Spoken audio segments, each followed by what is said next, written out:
Nursery. So this has been a garden.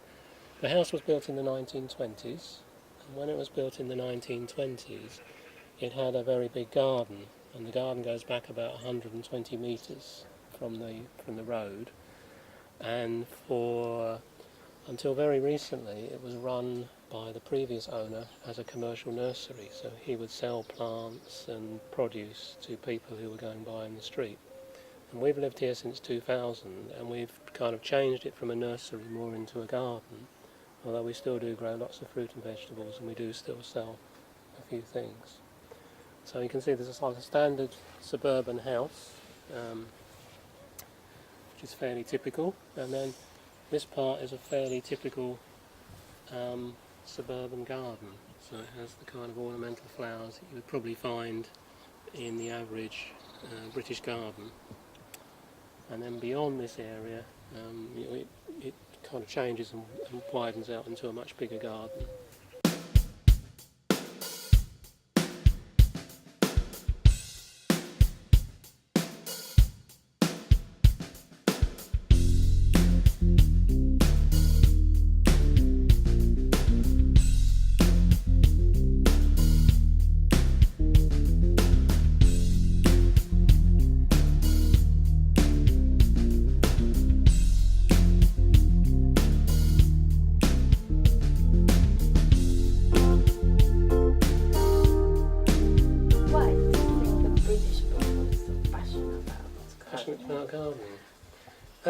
Well, I think maybe it's a myth, actually. I'm not actually sure that the British people are that passionate, because when I walk around and look at people's gardens, I'm not sure that many of them can be that passionate, because many of their gardens, when you walk along the streets, yes, many of their front gardens don't look as though they're very well tended. It's true, yes.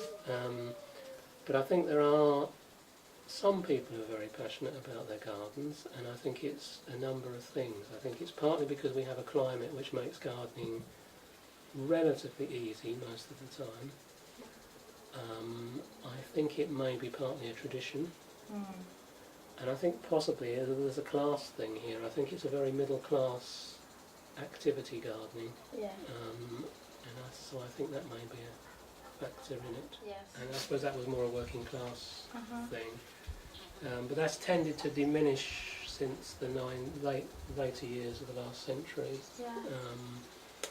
And allotments did go into decline, but they've got a kind of renaissance now. Yes, haven't they? I would like to ask you about that, because I know that after the war, the Second War, a lot of people were growing their own food. Yeah.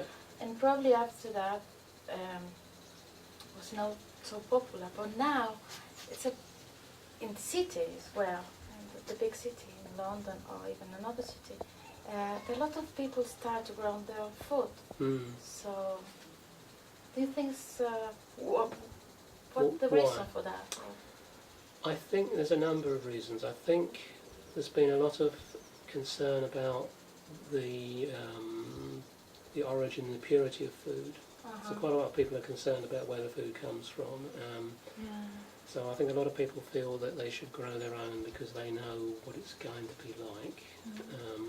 I think a lot of people there's quite a lot of people interested in organics and they want to grow their own food.